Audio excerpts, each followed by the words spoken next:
Wendy, welcome and thank you for being with us this evening. A brief introduction, my name is Julia and I'm the Social Policy Commissioner of KSU. To provide our viewers with a quick background, Ms. Green, a career member of the Foreign Service, assumed her position as Chargé d'Affaires of the United States Embassy in Malta in August 2020. Prior to arriving in Malta, Wendy studied National Security Strategy at the National War College in Washington, D.C. She also served as a Career Development Officer, mentoring and counseling mid-level Foreign Service political officers. From 2014 to 2017, Wendy served as the Chief of Consular Services at the United States Consulate General in Dubai, which also oversees US visa services for Iran. Previously, she served as the Chief of Political Military Affairs for Afghanistan in the Office of the Special Representative for Afghanistan and Pakistan, which built upon her 2 years in Eastern Afghanistan as the Chief of Interagency Operations and Plans. Her other overseas assignments include Paramaribo, Suriname, Amsterdam, the Netherlands, and Pretoria, South Africa. In other Washington, D.C. assignments, she served as a member of the Civilian Response Corps in the Secretary's Office of the Coordinator for Reconstruction and Stabilization, and as a Special Assistant to the Deputy Assistant Secretary for Visa Operations in the Bureau of Consular Affairs. A 4-time Superior Honor Award recipient, Wendy also received the Secretary of State's Award for Expeditionary Diplomacy and twice received the Secretary of Defense's Joint Civilian Service Commendation Medal. She earned her bachelor's degree from the University of Texas at Arlington and is also a graduate of the Air Command and Staff College, where she received a Master of Military Operational Art and Science, and the National War College, where she earned the Master of Science in National Security Strategy. Wendy speaks Dutch, French, Arabic, and some Farsi. Born in San Antonio, Texas, she grew up around the world as a daughter of a US Army officer, but still calls Texas home. She's married to CDR Tracy Green, who is retired from the United States Navy and has 2 children, Aurora 17 and Luke 15. Ms. Green, once again, welcome and thank you for being with us this evening. Wow, you got all those out. Even I'm not sure I could have read it as well. So thank you very much. Given your recent appointment, how are you finding Malta? I love Malta. So it was exactly 1 year ago today that I found out that I would be coming to Malta. And so now that I'm here, and I've been here a little bit over 3 months, everything that I read completely undersold this country and the islands and how amazing they are. My husband and I are somewhat obsessed with history. So getting to come here and really, walk through these ancient sites. We went to the Hypogeum, we went to Harjim, to the temples, then walked through there.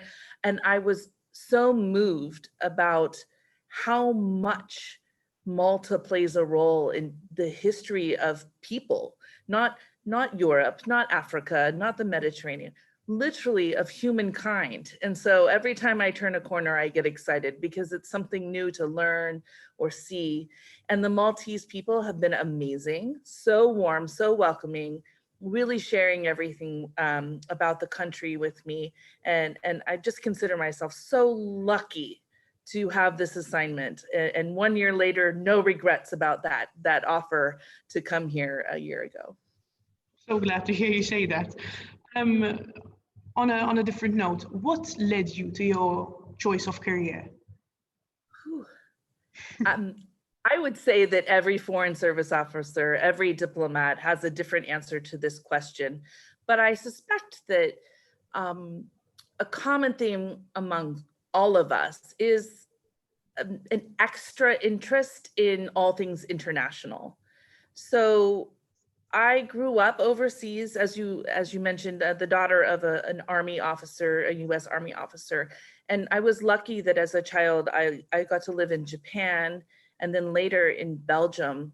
And one of the really interesting things for me was that our assignment in Belgium was a NATO assignment, not a traditional US overseas assignment. But on that base, we had kids. I went to school with kids from all over the world, from all the NATO nations and some observer nations. So it was a really amazing, informative experience. And I think that really sort of planted the seed in my interest in international affairs. But truly what it's about is about people. So I love all humans. I think humans are amazing, and I think we have amazing connections with one another.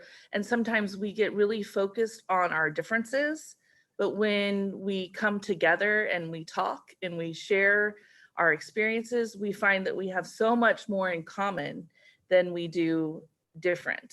And being a diplomat is really a way to embrace that and highlight that and bring these common experiences to the table. And whether it is writing a peace deal for the Congo, which I did in the early 2000s, to helping women figure out better, healthier, cleaner ways to bring their children into the world, like I did in Afghanistan, to talking about bilateral friendship, like I do here in Malta. In the end, it's all about people and what we have together. And so I really love being a diplomat for that reason. Very, very nicely said, I must say. I'm sure that your position can be quite demanding at times. What are the main challenges faced in such a position? Sure. Well, I think that sometimes, as I just said, we focus a lot on the challenges and not necessarily the positive things. I would say there's far more positive things than there are challenges. But that said, there are a few challenges inherent to the work that we do. As a US diplomat, my goal is to promote and demonstrate democratic values that advance a free, peaceful, and prosperous world. I mean, that's the foundation of who we are. So as we do that and we advance our diplomacy through advocacy and assistance, sometimes the biggest challenge that we face is that we're dealing with big regional and global issues that have major impacts on people's everyday lives. And sometimes in a country like Malta, it's about more than just Malta. And I think Malta's strategic location in the Mediterranean is indicative of that.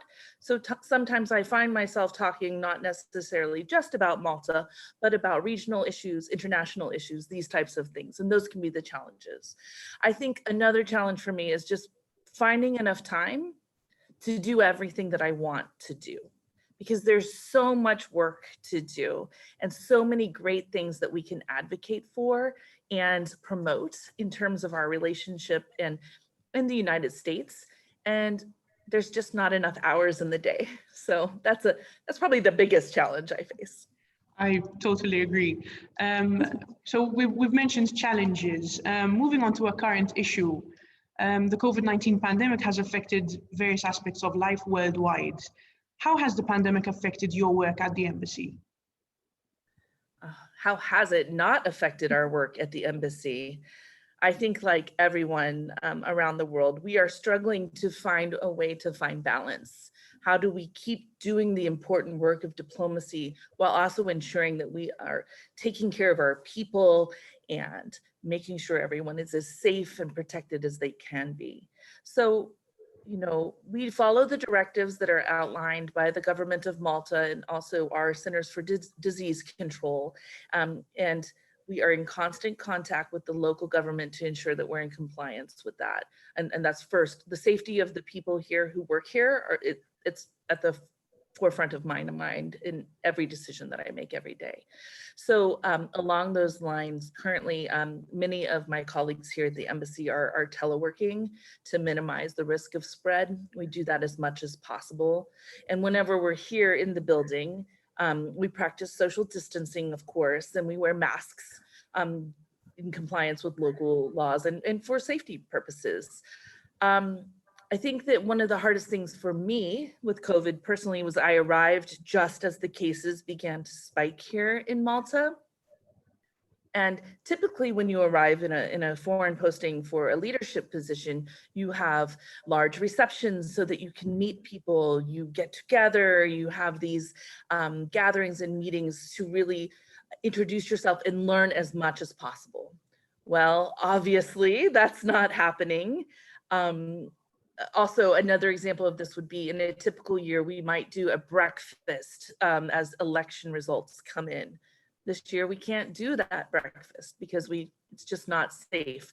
But we're finding new ways to do things. We thanks to our IT team, we're able to work virtually and do meetings. Sometimes we even do lunch or coffee meetings where we have treats or refreshments delivered to our counterparts. So it might be something like this, a lunch, where we're both having lunch over camera. So that's one way we do. And another thing that I'm really proud about from our embassy team here is we have some 3D printers that we were able to lend out to the, there's this innovation project, I'm not sure if you're familiar with it, Invent 3D. And so we loaned our 3D printers to them so that they could make the shields and the masks for healthcare workers here. So that was a nice way to do a project related to COVID without it necessarily being a negative thing. So a contribution to our broader community here. But it's definitely had an impact on our work, but it hasn't defeated us. We're innovating and we're finding new ways to connect through technology and otherwise. That's very, very good to hear. Shifting slightly to foreign affairs, how would you describe the US-Malta relations? In one word, strong. Our two countries have a long history and we enjoy a strong relationship that's based on respect for sovereignty and shared values. And I think that's really important. We have had a relationship with Malta for over 200 years and we've supported each other in good times and bad ones. You're familiar, of course, with the Feast of Santa Maria and the arrival of the SS Ohio, and which helped in the support of Malta's fight against the Axis siege. And, we work on other areas every day. So we focus on 3 areas under my leadership here, and that's security, innovation, and commercial diplomacy and empowerment. And what do I mean by empowerment? I think that's always, people understand what security is and they understand innovation to some extent and commercial diplomacy, but what do I mean by empowerment? Well, when I'm talking about empowerment, I'm talking about women's empowerment, I'm talking about refugee empowerment, and I'm talking about press empowerment, because along those lines, those are the things that I really feel like we can work together with groups here in Malta to support and grow and be not only cheerleaders, but actually drivers of those platforms, empowering those people to have and own their role in the society. And so I'm very proud of those efforts. I mean, in my opinion, you should be very proud of those efforts. I mean, I would love to see more empowerment on a national level. In your opinion, in which areas can both countries improve? So with a focus on, going back to the security, the commercial diplomacy, the innovation, and the empowerment, for me, I put security first because in the end, everything right now in my mind is about rule of law when it comes to where we can help improve. So while we can empower groups to take their role in society, when it comes to me working bilaterally with this government, it comes down to helping Malta, and helping them through a partnership and committing resources and training and efforts to combating money laundering and terrorism financing, period. That's the most important thing to me right now. We have the Financial Integrity Forum that we use to do that. And it comes down to money laundering and terrorism financing. These are crimes that literally threaten the world's safety. They also honestly threaten the economic stability of the world and the integrity of the financial system in a time when I don't think that there's space for that. I mean, we're talking about the economic impacts of COVID. Will you put on top of that any other threat to the system? And it's frightening. So we do have an ongoing collaboration on the practical matters. So things like enhanced security at ports of entry. at the airport when you go through security, or container transshipment security.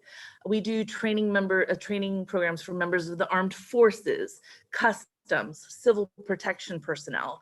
And all of this is based on a common commitment to combat new global threats, particularly in the financial realm. Very interesting. To close off, are there any specific policy areas which you wish to focus on, or which are a priority for the United States at the moment?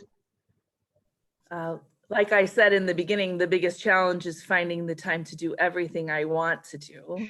And, I've talked a lot about empowerment, and I've talked a lot about countering the financial crimes aspects. But I think that what's really interesting about Malta is that it really plays a geostrategic role in the region. If you look at it on a map, and you live here, so I'm not telling you anything new, but when I introduce people in the United States to Malta, I show them a map and I point to Malta and I say, don't look at Malta. Look at what's around Malta. Look at every issue that's on this map. And I think in today's world, one of the most important things is the close proximity to North Africa, right? And when we look at Malta, we're looking at a country that straddles Europe and North Africa with a long history of connections between both. And so we really look at Malta as a trusted interlocutor when it comes to the challenges in the Maghreb right now. And so I think that's super important. And we recognize that Malta enjoys excellent relationships with all of these countries. And so it's a nice way for us to work together to move towards a period of stability in the region. And you can see that with our work on Libya and other issues in the region. Of course, it wouldn't be an interview with me if I didn't mention countering malign influences of closed societies like China and Russia. What am I talking about? We say these words a lot, and I'm not sure that it's always understood what we mean. I think that people think that it's a contest between countries, but it's not. What we're really talking about is an ideological discussion. And for us, transparency is the currency of trust. What do I mean by that? Words matter, actions matter, and the ability to understand the motivations behind what is driving a country or nation's decisions or involvement in the foreign relations sphere is really important. And so when we talk about closed societies, those are societies that are leaning towards autocratic rule, in which the people don't have a chance to influence or impact their own country's relationship with the world. In countries like ours, open societies, democracies, where people have the ability to impact and influence the decisions that their leadership make when it comes to relations overseas, this is the important part. It's that transparency. It's the ability to impact and influence and have a voice. And I think that Malta and the United States share that. We have so much in common. And part of it is personality, and part of it is also this idea that we believe in the ability of people to be able to have a voice in their own governance. And so I like to celebrate that. What else? Of course, freedom of the press is very important to me. And so I think that it behooves me to say that the United States strongly supports the vital role of a free and independent press around the world. And of course, we condemn any of those who would employ violence in any way to intimidate press or journalism into silence. I think that is a cornerstone of who we are as a country, and I think Malta shares those values, and we work towards that every day in our relationship. What else do we have? Of course, we continue to call for a thorough, transparent, and timely conclusion to the investigation into Daphne's death. been 3 years now. Its resolution needs to come. What else do we have? We work on financial integrity here, and that's important to me. I already talked a little bit about that, but I did mention the Financial Integrity Forum, and that's important. That's where we brought together, and we continue to bring together the FBI, our Treasury Department, as well as our Bureau for International Narcotics and Law Enforcement Affairs, and we work on financial crimes. Already mentioned is very important, but I'll just bring that one home again. And then we've brought the IRS in. That's our Internal Revenue Service. That's our tax service, to do some work with local authorities to help shore up and do some bureaucratic alignment of tax policies. I'm going through my list of everything. The Venice Commission, of course, we're very supportive of that they have outlined these clear steps for Malta to take for the sufficient implementation of rule of law within the country. And we support that as much as we can. We stand by with training and consultation on all of those aspects as Malta moves forward to make those changes. Lots have been said about Moneyval and FATF, and we are watching this very closely, of course, looking to see where that's going, and we stand by, and we have offered and already done training programs and other consultative services to help Malta meet the requirements to come into compliance with those bodies as they make their assessments, and we'll continue to do that. And then I think probably lastly, maybe accountability, strong judicial processes, transparency, and convictions. These are the 4 things I talk about when I talk to people who are involved in judicial reform here and legislative reform. These are the best ways in the end that Malta can truly support freedom and freedom of expression and rule of law and deter any would-be criminals. And I think that that's the things that international bodies are looking towards when they're analyzing and assessing Malta's different systems. That was a lot, sorry, but in the end, not enough time in the day to do it all. No, very, very true. Chargé, thank you once again for joining us this evening and for sharing your valuable insights. I would also like to thank all our viewers for joining us this evening, and I would like to wish you all a good evening. Thank you, Julia. I really enjoyed this.